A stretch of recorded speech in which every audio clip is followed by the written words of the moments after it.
Thank you for watching this training video on progress monitoring for grades K through 2. To find the progress monitoring assessments, you will need to go to the Intervention Services folder that is already in your Google Drive. The first thing you will need to do is download the teacher's manual. This manual is quite lengthy, so we encourage you to download it instead of printing it out. The next thing that you will need to do is print out one test booklet for each of the learners in your small group.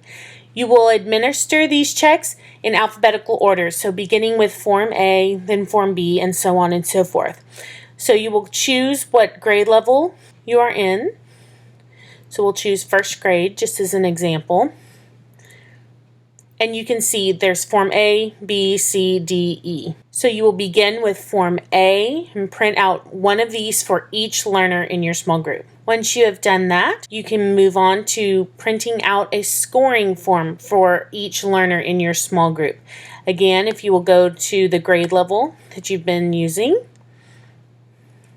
and then you can see here's the scoring sheet for Form A, scoring sheet for Form B, and so on. Once you have scored the AIM check that you administered, you will need to input this into the intervention tracking sheet. You have already downloaded the intervention tracking sheet to input your universal screener data in.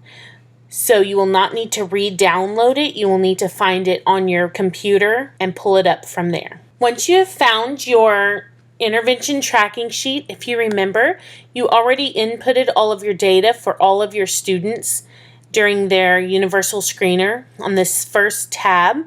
To input the data for each of your students, you'll go to one of the tabs here at the bottom. So you can start with Student 1. If you'd like to rename this tab with the student's name, just for ease, that's perfectly fine. Then you will go up here to the top and put in their name. Your grade is already on there. Then you can put your name and then their school.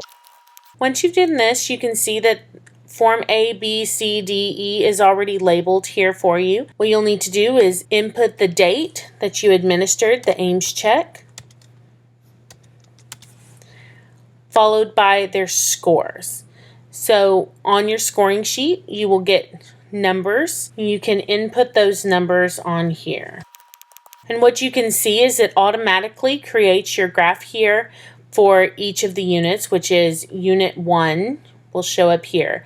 As you continue administering the AIMS checks, you will continue to input the data, and you can see that it continues to create your graph for you. You will need to do this for each of the students that you are working with. Once you have completed the data, you'll need to push the Save button to save any work or details that you've added into your intervention tracking sheet. Thank you for watching this training video on the progress monitoring for grades K through 2.